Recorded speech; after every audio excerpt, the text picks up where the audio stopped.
Anda pasti semua sudah terinform bahwa efek tekanan yang dipakai pemerintah komunis Tiongkok yang bernama Common Prosperity kepada pengusaha Tiongkok aliran kapitalis yang dimiskinkan atau diambil alih sebagian besar saham mereka dan kepemilikan mereka untuk didistribusikan ke rakyat yang kesenjangan kemiskinannya semakin tajam, membuat banyak pengusaha Tiongkok dan Hong Kong hijrah keluar Tiongkok. Kemudian akan menyerangnya Tiongkok ke Taiwan, membuat data center dunia seperti Facebook, Amazon, Netflix, dan lain sebagainya yang berada di Taiwan akan ditarik semua keluar Taiwan. Di sisi lain, di dunia semakin banjir uang karena banyak negara cetak duit seperti Tiongkok, Jerman, Inggris, Jepang, dan tak ketinggalan terbesar dan terbanyak dalam 20 bulan terakhir adalah Amerika. Yang kasihan Indonesia, di mana pemahaman kuantitatif easingnya itu bukan printing money, tetapi dilonggarkan kredit banknya. Kasihan deh mikirnya kayak gitu. Jadi kurang deh uangnya, jadi ngutang aja. Dan efek banjirnya tadi, uang dari banyak negara nggak seujung kuku datang ke Indonesia dengan murah, karena semuanya yang mencetak duit aliansi politik luar negerinya adalah ke barat, nggak ke negeri tirai bambu orientasinya, versi negara tetangga yang memuja negara oriental. Maka banyak sekali yang melakukan pekerjaan pivoting bisnisnya ke safe haven country. Siapa safe haven country tersebut? Siapa lagi kalau bukan Singapura? Kapitalis Tiongkok, Hong Kong, dan Taiwan pindah besar-besaran ke Singapura saat ini.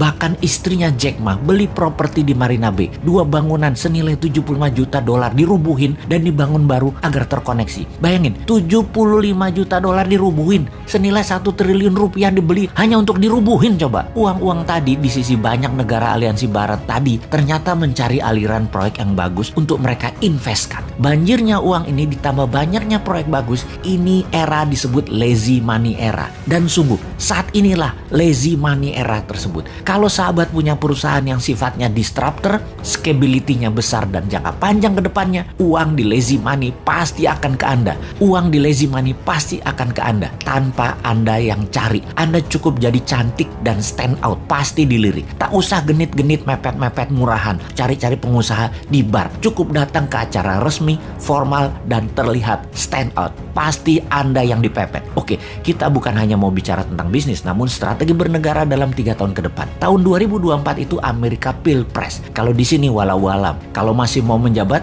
bisa di amendement itu undang-undang, ya bisa ditambah 3 tahun, ya bisa juga, atau 3 kali masa jabatan Pilpres dengan calon tunggal yang incumbent saat ini, ya bisa juga. Atur Jongana punya proyek itu. Amerika tetap Pilpres. Trump dan Partai Republik tetap ngotot, dan Demokrat semuanya lucunya kemungkinan besar adalah calonnya wanita semua. Dari Demokrat, Nancy Pelosi, Hillary Clinton, Kamala Harris, Nikki Haley. Dan agar selalu sontoloyo seperti analisa ngawur beberapa tahun yang lalu, Trump mau menjadikan Ivanka. Maka jangan-jangan dari sisi Republik yang dicalonkan adalah Ivanka Trump, jadi cewek ketemu cewek. Dan cewek-cewek inilah akan rebutan jabatan presiden di tahun 2024 di Amerika. Pasti seru. Di Tiongkok, ketika bulan lalu Xi Jinping banyak ganti petinggi angkatan darat, jangan-jangan ada gerakan anti Xi Jinping. Ditambah para kapitalis Tiongkok yang gerah dengan Common Prosperity-nya mulai bergerak, membuat ekonomi Tiongkok resesi karena pemerintah Tiongkok, pemerintah komunis Tiongkok harus membail out Evergrande. Apapun itu, kok kita melihat peluang yang banyak ya?